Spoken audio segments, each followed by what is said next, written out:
Hello, ẹ káàárọ̀, ẹ káàsán, ẹ káalẹ́ o, according to the time tí mo bá dé bá yín. Èmi ọmọ yín ni olólùfẹ́ yín Lady K Ìfẹ́olúwa show, the baby of Yorùbá nation. Àṣírí ti tú o. Ìjìnlẹ̀ Magoti ló pa Saheed ọmọ Bọ̀tá, ẹ bá mi share.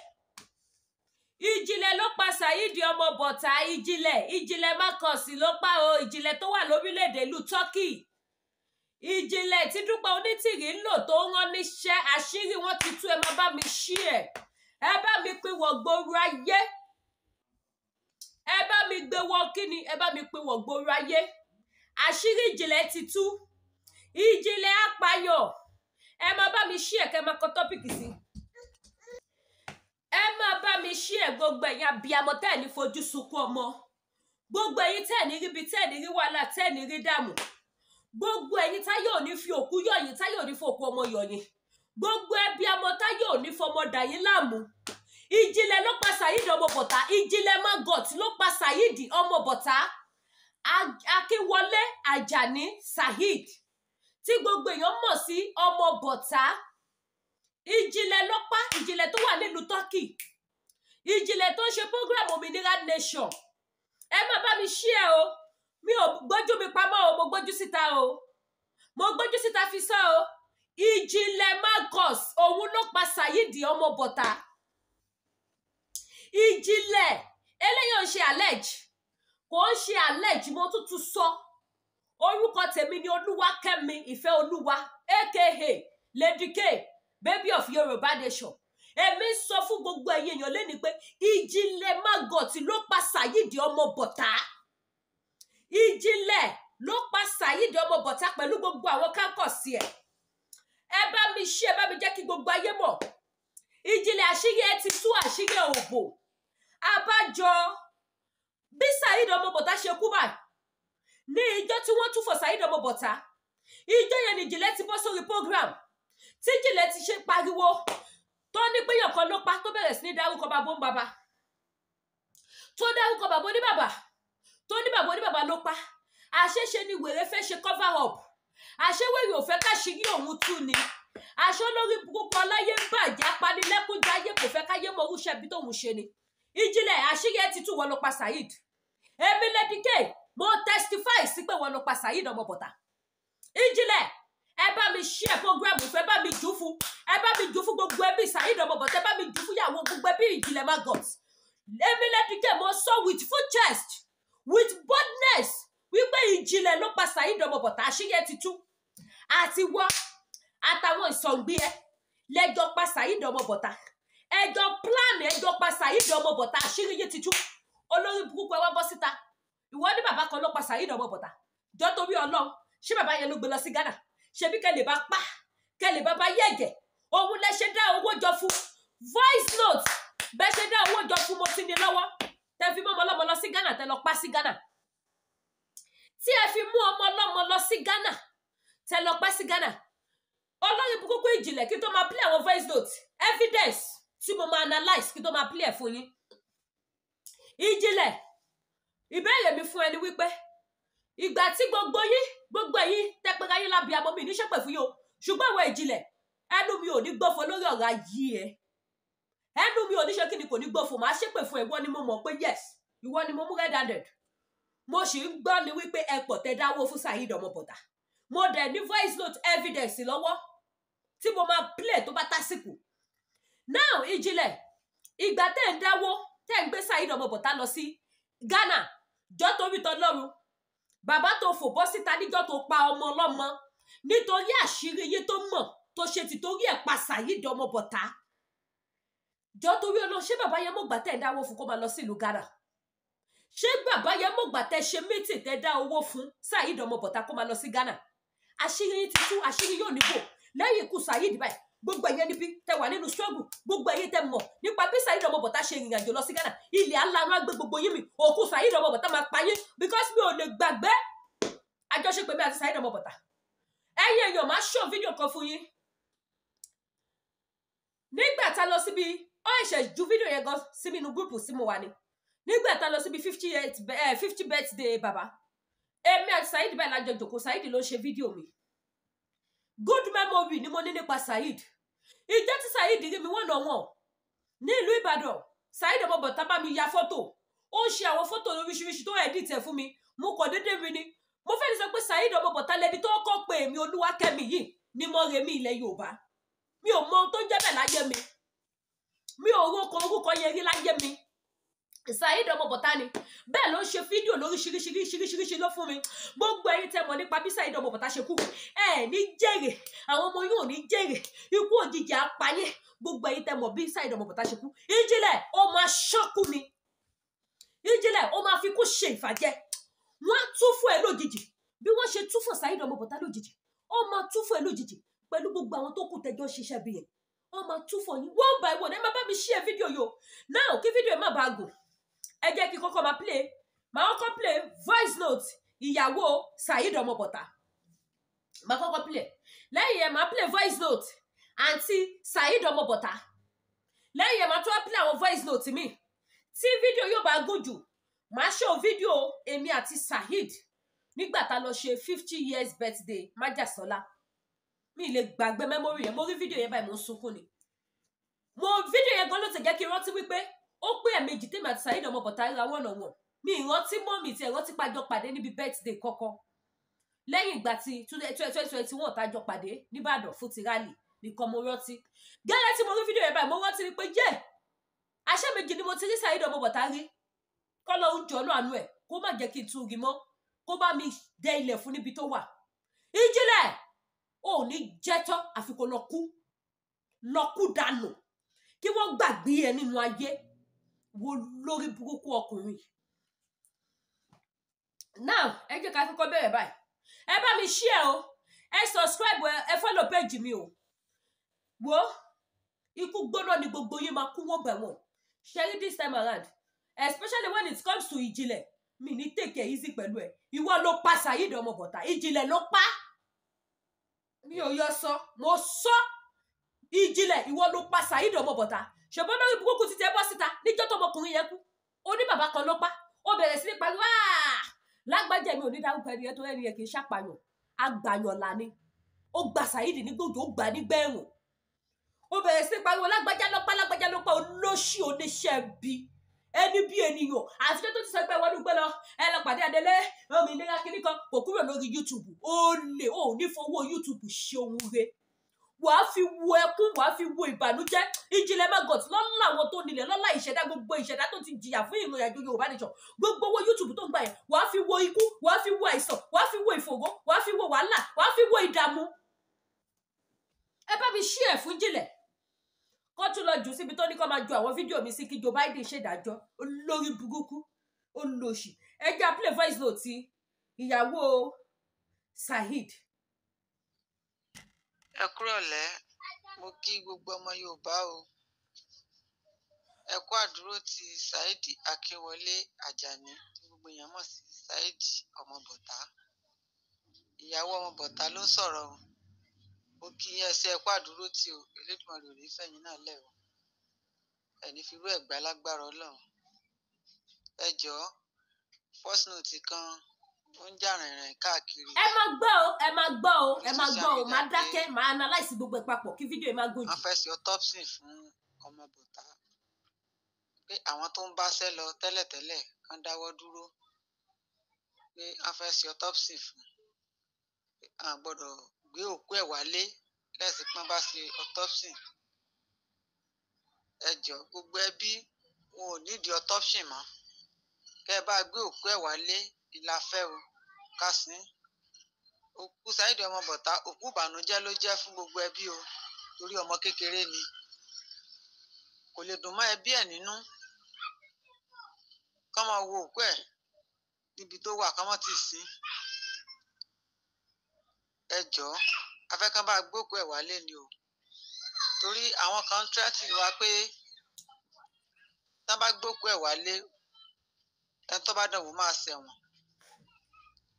Ẹ jọ̀ọ́ àwọn ò fẹ́ o.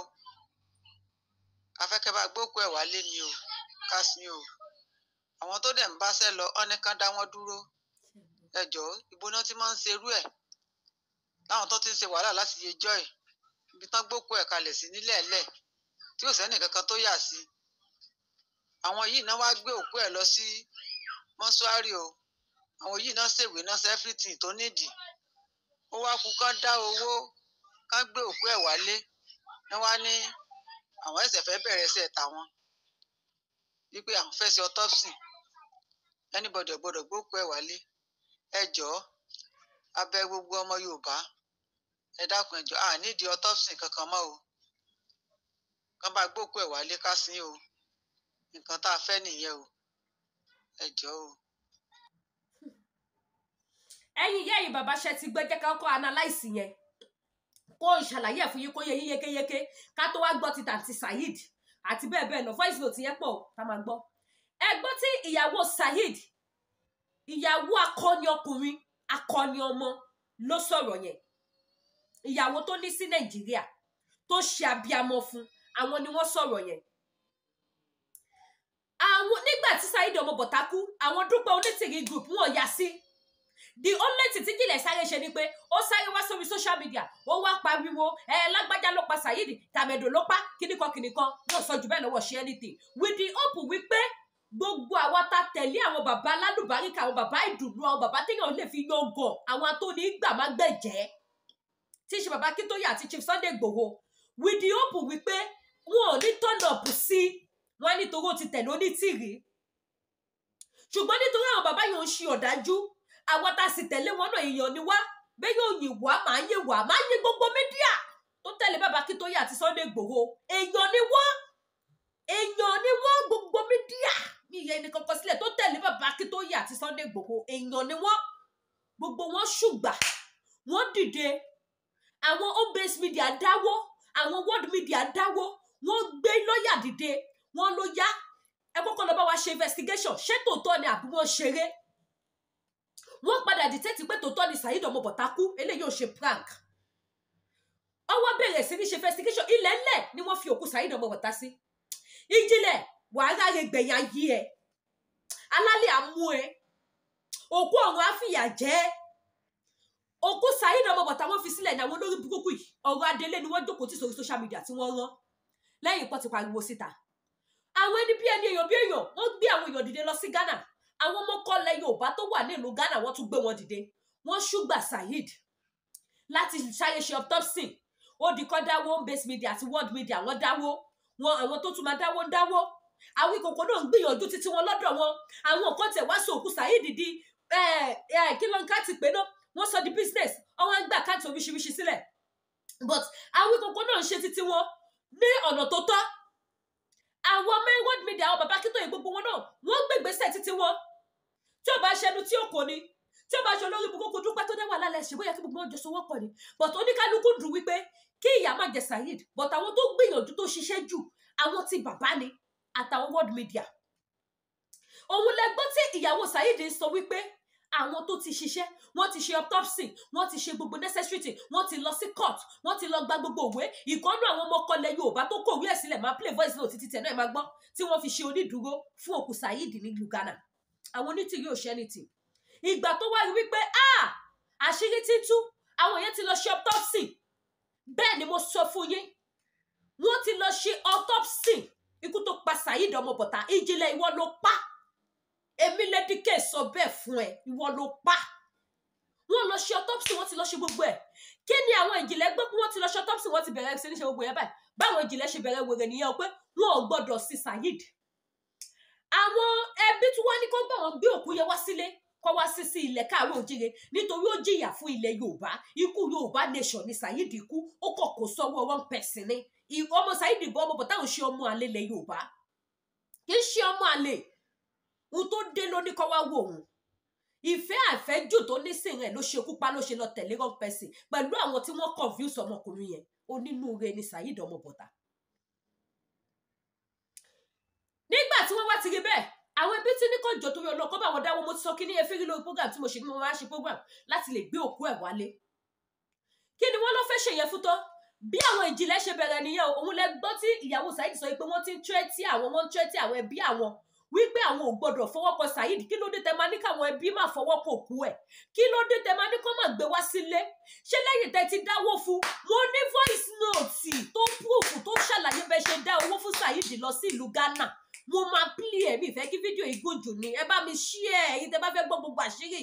Ẹ subscribe kẹtọ notification bell yín sílẹ̀. Má tú gbogbo ẹ̀. Má tú ni mo sọ yẹn. Àwọn ni wọ́n fẹ́ gbókù Saheed wálé. Àwọn ìjìnlẹ̀ wọ́n bẹ̀rẹ̀ sí ní gbégbèsè wípé wọn ò gbọdọ̀ gbé òkú ẹ̀ wá sílé. Àwọn ṣẹ̀ṣẹ̀ fẹ́ lọ ṣe autopsy fún after 3 weeks. Lẹ́yìn ọ̀sẹ̀ mẹ́ta tó bá jẹ́ wípé àwọn tí bàbá òdìdé gbogbo ọmọ kọlẹ̀ Yorùbá òdìdé kí wọ́n súgbà Saheed ẹjọ́ 3 weeks tí òkú ti wà lẹ́lẹ̀ ṣé kò ti ní máa tàdí ṣé kò ti ní bàjẹ́ ṣé wọ́n máa rí autopsy ṣe mọ́ṣọ́ máa mọ orúkú tó pa ṣé wọ́n máa mọ orúkú tó pa ṣé kò ti ní di jálajàla kò ti ní já egungun ò ti ní débẹ̀ kó ti mú páàtì ẹran ẹ̀ kó ti máa jẹ́ nígbà tó bá wà lẹ́lẹ̀ ó wá rí wípé kíní ti dojú kókó àṣírí ti ń tú àwọn ìjìnlẹ̀ wá gbé ogun dìde sí gbogbo àwọn ẹbí Saheed ọmọ bọ̀tá ó wá bẹ̀rẹ̀ sí ní sọ fún ikú tó bá fi lè jẹ́ kó gbé Saheed wálé ọgógó àwọn fẹ́ ṣe autopsy àwọn fẹ́ ṣe kíní kan sọ̀kọ́ lọ sọ fún gbogbo àwọn sáìdì tí wọ́n ṣe àánú fún òkú ọ̀run kí gbogbo wọn lọ dákẹ́ kó má ṣe ẹni tìmọ̀ ìjìnlẹ̀ wáì lẹ́yìn tó ti pátọ́ ṣé torí àṣírí ẹ̀ tó fẹ́ tú àlọ́ ò ní lọ scot-free sẹ́ ò ní lọ scot-free wo wàá kúkú ẹ̀ sí wàá kúkú ẹlẹ́yà wàá kúkú ẹ̀ sí wàá kúkú ẹlẹ́yà ìjìnlẹ̀ Margot ayé ò ní tutù ayé ò ní tutù ó máa gbóná tó máa ní ẹ lára ní ìjìnlẹ̀ Margot ìjìnlẹ̀ wá bẹ̀rẹ̀ sí ní dúnkokò mọ́ gbogbo wọn pé kó lọ sọ fún gbogbo àwọn tí wọ́n ṣùgbà òkú nígbà tó kú kí gbogbo wọn hands up kó má ṣe anything mọ́ àwọn fẹ́ ṣe autopsy owó tún dúnkokò mọ́ gbogbo ẹbí Saheed wípé tó bá fi lè sin Saheed tó bá ṣe anything ooo ayé ẹ ò ní da ìwà àti Dúpẹ́ Onítìrì bẹ́ẹ̀ ṣe ń yọ sólà yọgbọ́ ètùtù tẹ́ ṣe ṣọba pé Dúpẹ́ ti ní wọ́n ti ṣe ní tóun bá ti declare tán kóun ṣe ètùtù 7 days kóun fìlú sílẹ̀ so ètùtù tẹ́ ṣe ọmọ ológo lóníkẹ lò gbogbo abiyamọ ìṣẹ̀dá yóò ní gbàbọ̀dé orí yóò ní gbàbọ̀dé orí Saheed ọmọ bọ̀tá tó sì gbàbọ̀dé lọ́wọ́ yín tẹ́ fi dẹ́mi ẹ̀ légbodò orí èèyàn náà ló máa ṣekú pa yín àti wọ ìjìnlẹ̀ àti Dúpẹ́ Onítìrì orí Saheed á ṣekú pa yín á pa gbogbo ọmọ tó bá tara yín jáde á pa gbogbo wọn. ẹ fẹ́ lo òkú Saheed lẹ́ṣẹ̀ ní kó má síkù kí lẹ fẹ́ fòkú ẹ̀ ṣe tẹ̀fi ní kó má sí tẹ̀fi ní kó lọ sọ fún gbogbo àwọn èèyàn kó jáwọ́ mẹ́ jáwọ́ níbi kíní ayé ò ní sunwọ̀n bókù mi kó wọ́n oúnjẹ mi gbá dá lọ́wọ́ yìí kí wọ́n fi gbókù Saheed wálé kó wá sìnkú ẹ̀ àṣírí yóò ní bò àṣírí yóò ní bò ẹ̀jẹ̀ Saheed tẹ mú okòrò ó máa tú yín síta fi yín ṣẹ̀sìn àṣekú pa yín tiwọn ẹ̀jẹ̀ Saheed tẹ mú á pa yín tiwọn ẹ jẹ́ ká wá fi analysis yẹn lẹ́bẹ̀ẹ́ yẹn náà ẹ jẹ́ àtúgbọ́ ti tẹ̀gbọ́n ẹ̀ tó rógùn gan ẹ bá mi máa ṣí ẹ o ẹ gbọ́ wíwìn ọ̀rọ̀ ó yá tẹ̀gbọ́n Saheed. hello akúdédé wòyí o gbogbo ẹ̀yin tẹ́ ń gbọ́ mi. ẹ wá dúnkokò mọ ẹ̀wọ̀n ẹbí òkú pé kọ́ lọ sọ fún gbogbo àwọn èèyàn kọ́ já wọ́n bẹ̀ ẹ̀yin fẹ́ take over after 3 weeks. Ọ̀rẹ́kọ̀yà Akínwọlé Àjàní aka Saheed ọmọ bọ̀tá mo wá láti bẹ̀bẹ̀ fún ìrànlọ́wọ́ nítorí pé àwọn kan wọ́n sẹ́ndì voice note kan sí mi. ẹ má gbọ́ o voice note ìjìnlẹ̀ yìí o. tí ó wá indicate pé tá a bá fi lè sin voice note ìjìnlẹ̀ yìí o tí fídíò yóò bá gòjò má bílẹ̀ fún tó bá gòjò aṣẹ́ni part 2 a máa tú gbogbo àṣírí ẹ̀. ṣé máa dùn mọ́ wa nínú tí a níyà tá a ní bàbá mọ́ tá a máa wò ṣùṣù ká náà fẹ́ pa Saheed ọmọ bọ̀tá ẹ fẹ́ fi nípa àfẹ́ ṣẹ̀wọ̀n. ó ní gbogbo àwọn ẹbí ẹ̀ máa ṣẹ̀wọ̀n tó bá sí tó bá gbòkú ẹ̀ wálé. àmúwọ́ Ọlọ́run ni ọ̀pá o ó kú ni o ikú Ọlọ́run ni o Ọlọ́run ti sọ pé ó máa kú ni. So why all this stress? Moreover àwọn tí wọ́n ń claim yìí sìn tó ń wá lọ́sàn-án gan yìí pé àwọn fẹ́ ṣe autopsy Saheed ọmọ bọ̀tá ní 3 weeks after his death. ṣé ẹ gbọ́.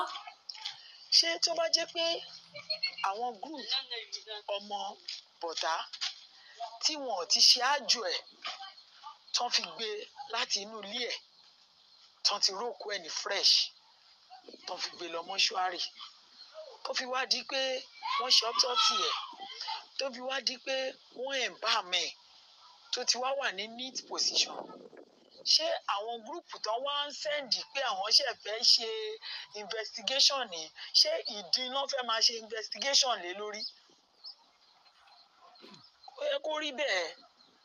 Adẹ̀ní Yorùbá ni wá pé à kì í ṣe ẹlẹ́yàmẹ̀yà, ìfọwọ́sowọ́pọ̀ ló yẹ ká máa ṣe.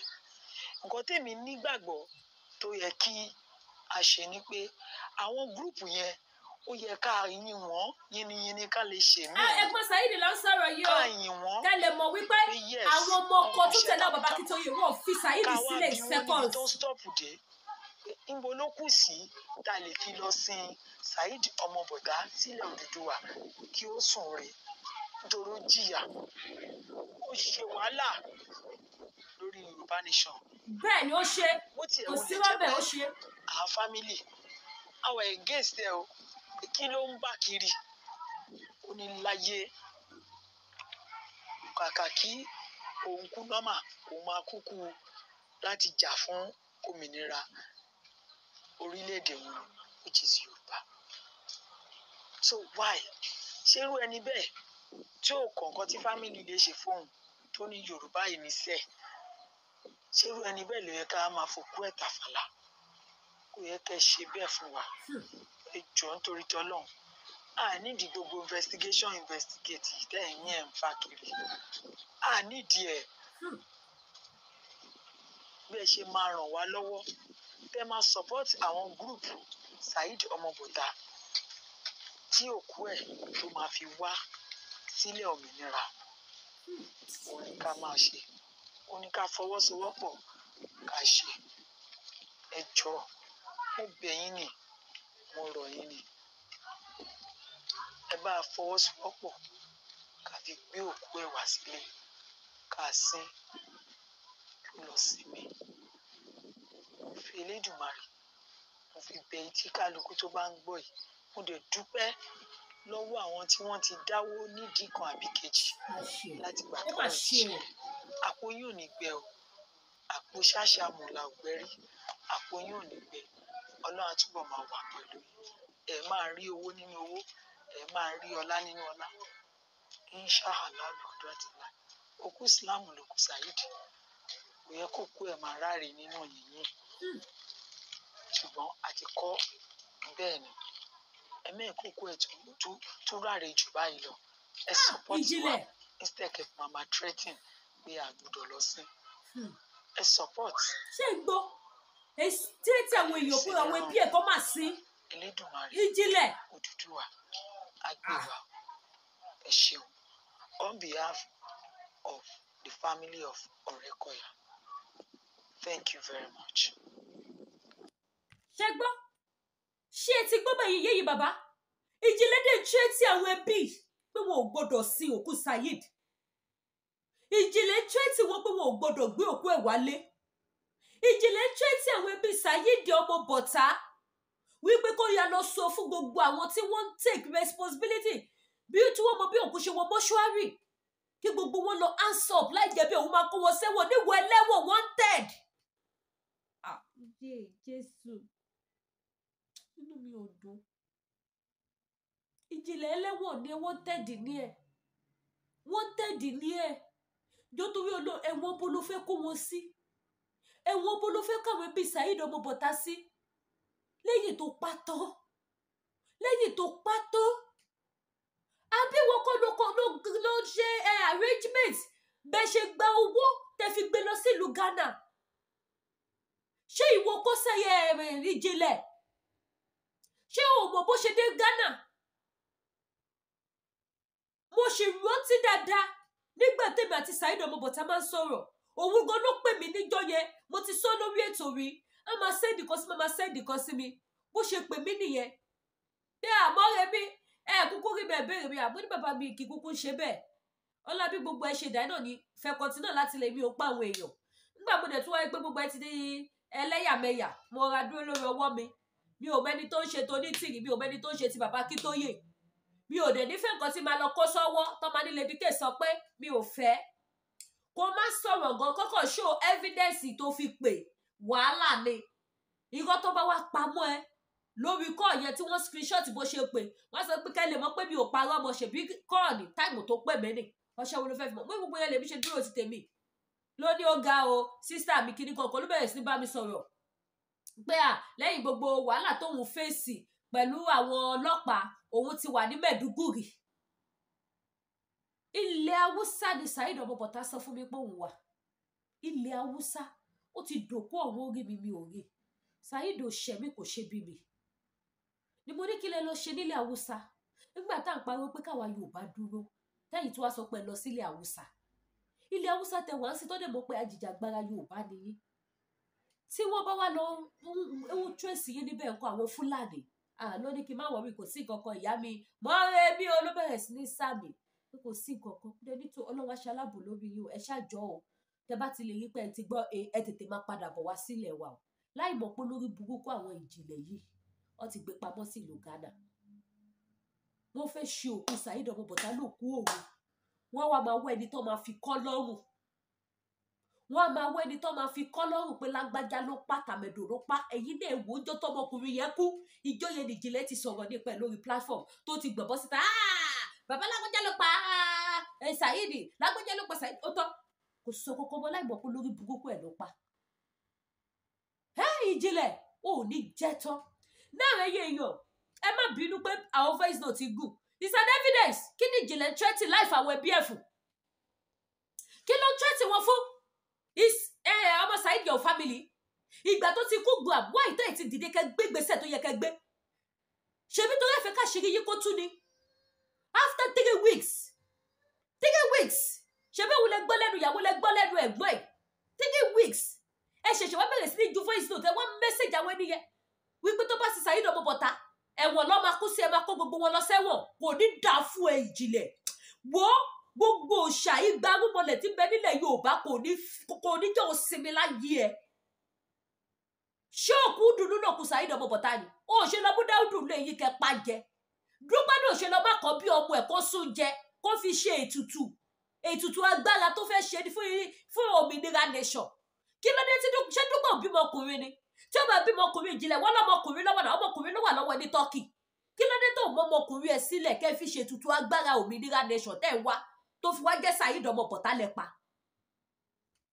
ok ẹja tún gbọ́ mi àwọn tí wọ́n dúró fún Saheed ni tí wọ́n mọ bí wọ́n ọmọkùnrin yẹn ṣe dé mọ́ṣúárì ẹja gbọ́ voice note títí wọn bó ní ká ti bẹ̀rẹ̀ náà ibi báyìí dàgbà tí ẹ bá mi ṣí ẹ o ẹ bá mi ṣí ẹ ẹ pé wọ́n gbọ́dọ̀ yẹ ṣí ẹ sí gbogbo gbogbo àṣírí àwọn òmìnira nation ti tú àwọn ọlọ́pàá Saheed. ó dàgbé bàbá yìí ò ní ọpọlọ kò dẹ̀ mọ nǹkan tí wọ́n ń pè ní protocol ó ṣe bí Ghana dàbí Nàìjíríà ni àbí tó yẹ pé àwọn kan tọwọ́ bọ̀ wọ́n lójú anyhow gbogbo nǹkan tẹ́ sọ pé ń wá yìí ẹni tó bá bí ìrẹsẹ́ tó ṣe tó fẹ́ kú tó dẹ̀ fẹ́ lo ẹ̀wọ̀n kó máa bọ̀ Ghana tó bá sẹ́ńtẹ̀sì ẹ̀ ní life imprisonment ẹ fẹ́ fòkú ọmọ ọlọ́mọ ṣògùn ẹ fẹ́ fi ṣògùn òkìkí àbí.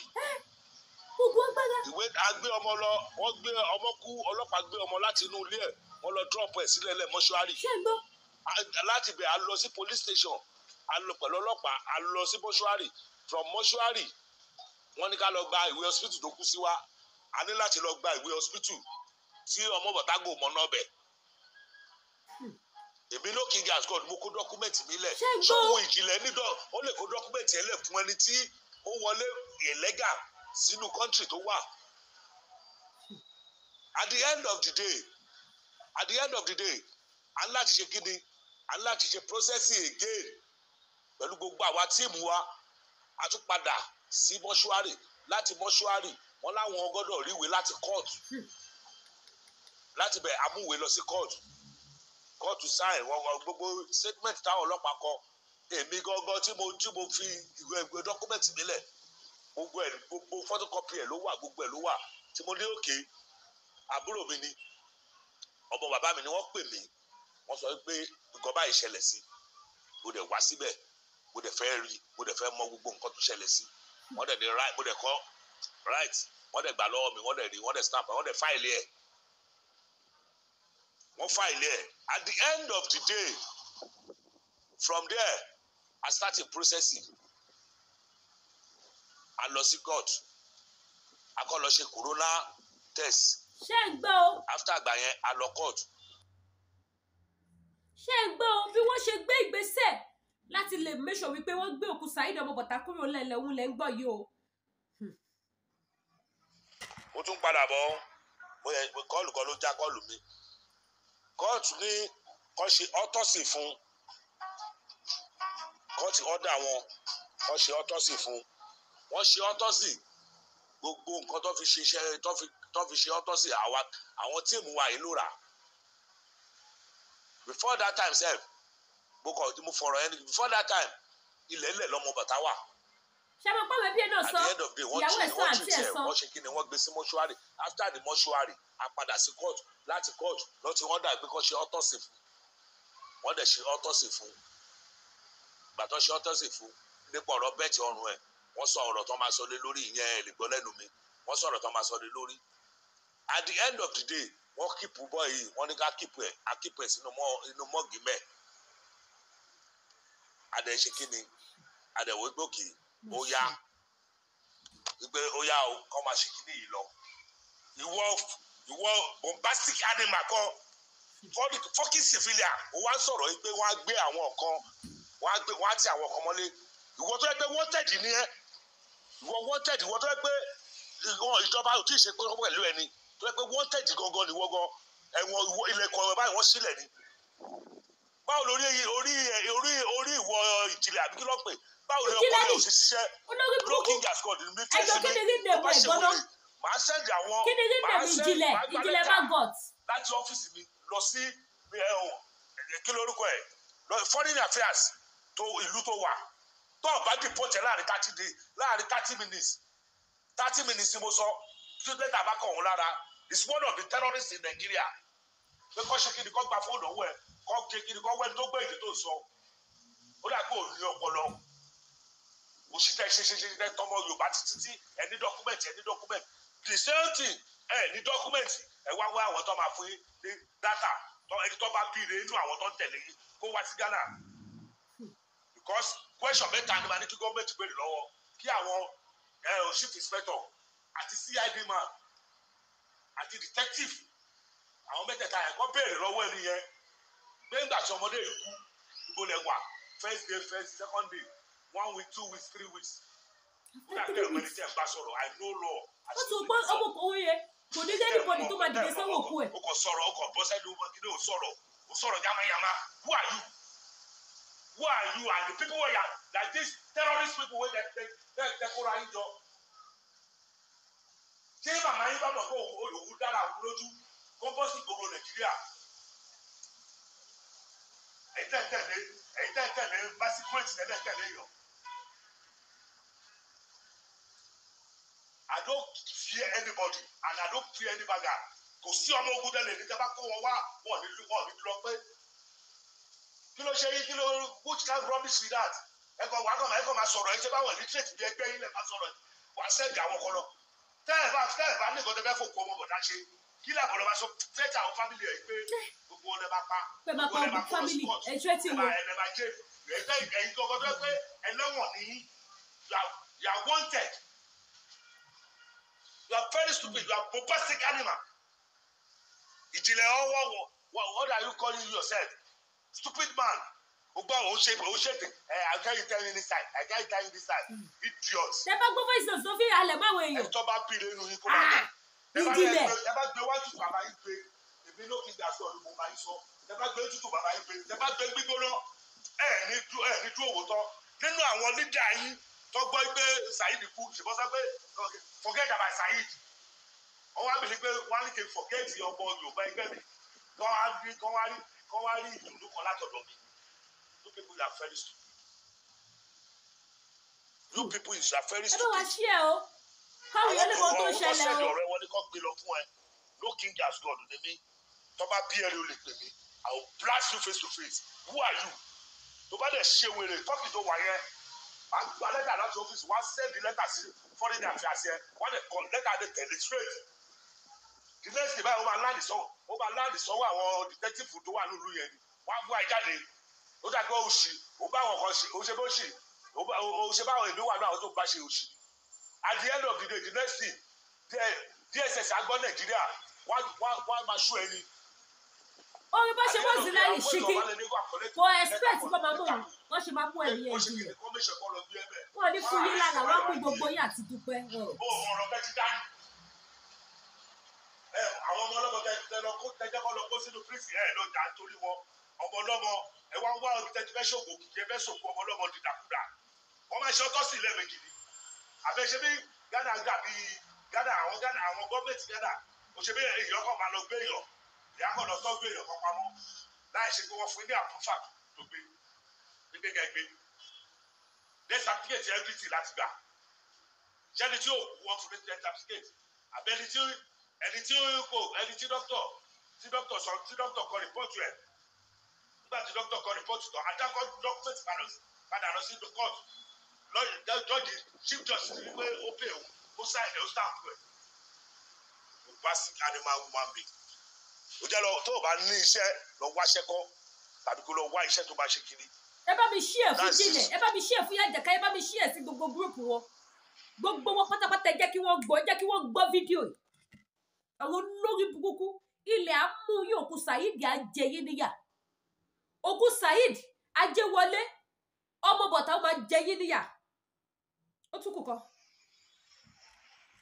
ó tún tẹ́tì family àwọn ọmọ bọ̀tà that's one another àwọn family tó tẹ́tì pé lẹ́nìkan bá gbé tó bá sí wàá jẹ́ ìlú wọn that's another offence ó jẹ́ family ẹ̀yà kó jẹ́ bí yẹn fẹ́fẹ́ lórí tó yẹn ni ìbò lórí burúkú ilẹ̀ ní kó lẹ́ẹ̀fẹ́ yẹ kó súnmọ́ ní tì irú iná lẹ́ nípa tó fi ronú tó fi dìbò pa rẹ̀ ẹnìkan ló pa ẹnìkan kọ́ ló pa àtẹni tó pa àtẹni tó pa lérò lé tó mẹ́ tó lè kú lórí ẹ̀jọ̀ lórí.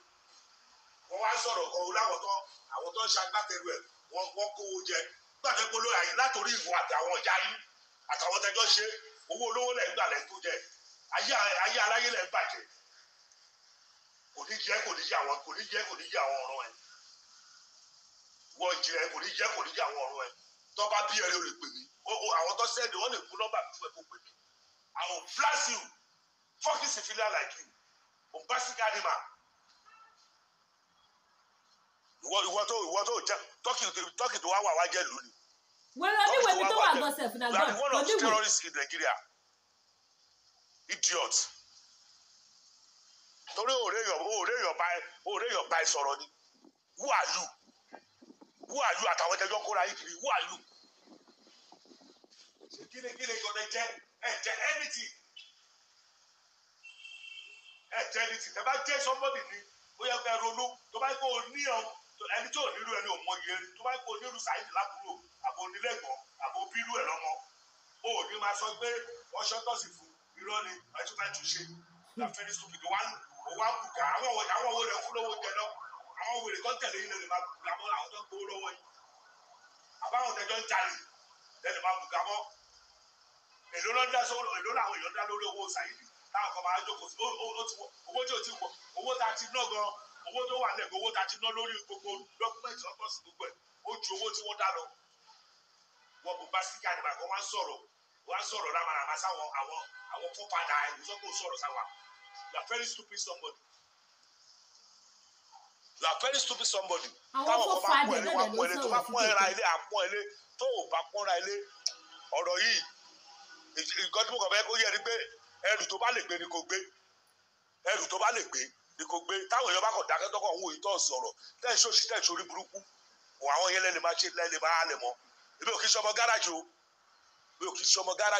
mi ò dẹ̀ kí ṣọmọ táùtù tó gẹ́tì mi tó bá lé o sọ pé o ya wèrè tó gẹ́tì mi gbogbo data ẹ information àgbé sínú lẹ́tà ni under United Nations tẹ́ pariwo yẹn náà ló máa wà wọ́n á dẹ̀ gbé lọ sí foreign affairs tó gẹ́tì mi wọ́n á lọ fún foreign affairs ìlú tó wà at the end of the day àwọn detective tó wà bẹ́ẹ̀ àgbà sójà àgbà ọlọ́pàá àgbà pé you are big terrorist kí ló dé tó fàyè gbà nínú ìlú yẹn kó máa bàlújẹ́ ẹ̀rọ àwọn ọlọ́mọ lọ sẹ́wọ̀n nígbà tó pàwọn yẹn náà gbòdú ni wọ́n ẹ wá alẹ̀ ẹ fẹ́ máa fagídí gba nǹkan wọ́n á alẹ̀ mọ́ àwọn ọmọ ọlọ́mọ tó bá gbé táwọn ẹwà aṣẹ̀wọ̀n ìwọ tó yẹ pé wọ́n gan rùn lórí ẹ bí aṣẹ̀wọ̀n ìwọ gan aṣẹ̀wọ̀n tó bá bí ẹrẹ o lè jẹ́ kájọ pàdé nàìjíríà ebi nìkan á fà ẹ báyìí màá mú ẹ fáwọn tó bá rún ẹ lẹ́wọ̀n gbére gbogbo àwọn nǹkan tó ṣe ẹ bá mi ṣí ẹ fún ẹ ní gbọmọgbìn ẹ gbọ́dọ̀ dùn ẹ. ìyọwó dákẹ́ pé ọmọ yorùbá kan kájọ bá dákẹ́ wọ́n sọ pé àwọn kan kó àwọn kan wọ́n ń gbowó kọ́ bá ìyá wọn mi ò mọ bóyá òun ìyá tó bí yẹ ìyá àwọn sọ pé kẹfà kan bá sanwó fáwọn ọmọ wọn kówó jẹ ẹ ní jèrè àfi tó bá gbé gbogbo wa tí àgbà sọ̀rọ̀ Saheed àfi tó bá gbé nìkan mú wa náírà lówó àfi tó bá sí òkú wa bẹ̀ ní gbogbo yẹn ní ṣí ẹ̀sìn kó bàjẹ́ fún yín kó bàjẹ́ fún ọ̀ràn gbogbo yín lẹ́yìn kọ̀ọ̀kan.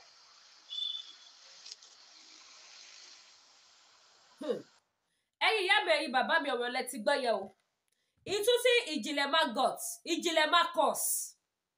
ìjìnlẹ̀ Marcus olórí ibú ẹni bí ẹni àṣetán ìtú tó ń palẹ̀ ń gbọ́ yẹn o lẹ́yìn tó ti pa Saheed Ọmọbọ̀tá kò fẹ́ káṣírí kó tú lẹ́yìn tó ṣe kíni tó ti rán Saheed Ọmọbọ̀tá lọ sọ́run lẹ́yìn tó ti jẹ́ kí Saheed lọ kú sí Ghana ó pẹ̀lú àwọn tó dáwọ́ fún tó gbé lọ sí Ghana o ó tún wá fẹ́ gbòkú ọmọ ọlọ́mọ wá sí ilẹ̀ bàbá ẹ̀ ìjìnlẹ̀ ni wọ́n gbọ́dọ̀ gbé wá káṣírí wọn má bàa tú ẹyẹ yẹn gbà wá lọ́wọ́ ìjìnlẹ̀ àti Dúpẹ́ Onítìrí o ẹ gbà wá lọ́wọ́ àwọn olórí kórí méjì ẹ gbà wá lọ́wọ́ àwọn ẹni bí ènìyàn kọ́ máa pa gbogbo ògo ilẹ̀ Yorùbá tán kọ́ máa ran gbogbo ògo ilẹ̀ Yorùbá lẹ́wọ̀n èyí tí wọ́n rán lọ lẹ́sẹ̀wọ̀n ni wọ́n rán sájú ilé ọ̀run yóò ẹ mọ iye àwọn tí Dúpẹ́ Onítìrí tó rán lẹ́wọ̀n ní 2023 ẹ mọ iye àwọn tó ti rán lẹ́wọ̀n ní 2024 Saheed Ọmọbọ̀tá ọ̀run ló rán lọ o ọ̀run ló rán lọ o nísì gbogbo ẹ̀wé bíi Saheed Ọmọbọ̀tá lọ́tún ti sọ wípé àwọn fẹ́ pa yìí o ẹ má pàwẹ́ bíi Saheed ẹjọ́ torí Ọlọ́run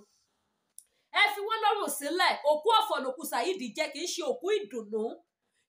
òkú ìdùnnú gbogbo ẹ̀yà bíi amọ ayé tẹ̀ ní gbọ́mọgbìn tẹ̀ ní gbọ́mọ sí ẹ bá wa ṣiṣẹ́ lórí ọ̀rọ̀ yìí kọ́ wá sí òkú Saheed Ọmọbọ̀tá kọ́ wá sí sílẹ̀ bàbá ẹ̀ àwọn ẹbí ẹ̀ ẹgbẹ́ ọkọ̀ tá àti ẹ̀sọ̀ wọn làwọn ọkọ̀ múdẹ ti sọ̀rọ̀ yẹn lórí program nítorí ó ṣe Yorùbá nation ṣùgbọ́n wọ́n ní pé ẹdìyẹ ò ní kú kádẹ ní ẹnu òun lọ́rọ̀ Saheed Ọmọbọ̀tá àwọn ẹbí ò lè ti torí wípé àwọn bàjà lójú ayé ẹ̀kọ́ tún bó òkú ẹ̀jà àwọn ẹbí ẹ̀ fẹ́ sin òkú ẹ̀ wọ́n fẹ́ sin òkú ẹ̀ káwọn ọmọ ẹ̀ máa ríbi tí wọ́n sin bàbá wọn sí ìjìnlẹ̀ tí ìbá ṣépè fún ẹ gan onílẹ̀ ti ṣépè fún ẹ wọ́n ti gbé eré wọ́n ti ṣe ìpè fún ẹ bá mi ṣí ẹ program gbogbo ẹ̀yà bí ọmọ tẹ́ ẹ wò ẹ ní fojú sunkún ọmọ ẹ bá mi pín wọ̀ gbọ́ra yẹ pé sí gbogbo gúrúùpù àṣírí ìjìnlẹ̀ ti tú òun ló pa Saheed Ọmọbọ̀tá wọ́n ti shut up sí àṣírí ẹ ti tú ìwọ ló pa Saheed Ọmọbọ̀tá èmi sọ bẹ́ẹ̀ mo tutù sọ àìlèdìkẹ́ nínú tó lè mú ẹ tó lè bọ́ síta tó lè dárúkọ bàbá oníbàbá ìjìnlẹ̀ àṣírí tí ẹ dẹ̀ wá padà tú ọwọ́ ẹ la bá bẹ̀ ìwọ ló gbé lọ Ghana ìwọ ló gbé lọ sí Ghana àṣírí tí ẹ tú fáínálẹ̀ ni ìwọ ló pa Saheed ìwọ ló mú lọ Ghana ẹ̀yin lẹ gbé lọ sí Ghana ẹ̀yin lẹ pa tó ẹ bá mi share ẹ̀yin tẹ́ bá wò mí for the first time ẹ subscribe sí YouTube channel mi ẹ tọ́ notification bell yín so that ṣẹ́yìn ẹ bá ṣe mú wá ẹ lè máa ṣe kíni ẹ lè máa gbọ́ bí wọ́n ṣe dá owó fún Saheed Ọmọbọ̀tá voice note tí wọ́n ti wà ńlẹ̀ bí wọ́n ṣe pe kánkọ́sì wọn tí wọ́n ní kó dáwó fún wọ́n mú lọ sí ìlú Ghana voice note tí wọ́n ti wà lọ́wọ́ mi but mi fẹ́ kí fídíò èkó gùn jù àtún lọ bá yín gàdà ìjọ àgbé gbogbo ẹ̀ wá fún yín àṣírí yín ò ní bò gbogbo ẹ̀yẹ níbi èèyàn ẹ má gbàgbé gbogbo product tá à ń polówó lórí ìkànnì Lady K Ìfẹ́olúwa show gbogbo ẹ̀yin tẹ́ bá fẹ́ lo àwọn body cream tó dáa ẹ̀yin náà wo bébí yín bó ṣe ṣe kí ni bí skin ẹ̀ ṣe ń jáde lẹ́nu ijọ́ mẹ́ta yìí kí làṣírí ẹwà mi January skin care ni face soap body cream body soap body cream mi fẹ́ pẹ́ lórí advert yẹn ìfẹ́ pẹ́ lórí ẹ̀ so gbogbo ẹ̀yin tẹ́ bá ní the product cream tó dáa tọ́ṣẹ̀wẹ̀ tó dáa ẹ pè mí lórí WhatsApp number mi tẹ̀ wò bákan náà gbogbo ẹ̀yin tẹ́ bá ní the product iléeṣẹ́ Tia Natural Bar diabetes jẹ̀díjẹ̀dí manpower flat tummy body pain àti high blood pressure àti bẹ́ẹ̀ bẹ́ẹ̀ lọ agúnmàtàgbò nìyẹn ìyẹn náà wà ní sẹpẹ́ àníwìn jù bẹ́ẹ̀ lọ lórí ètò àtúmọ̀ padà wá ire o.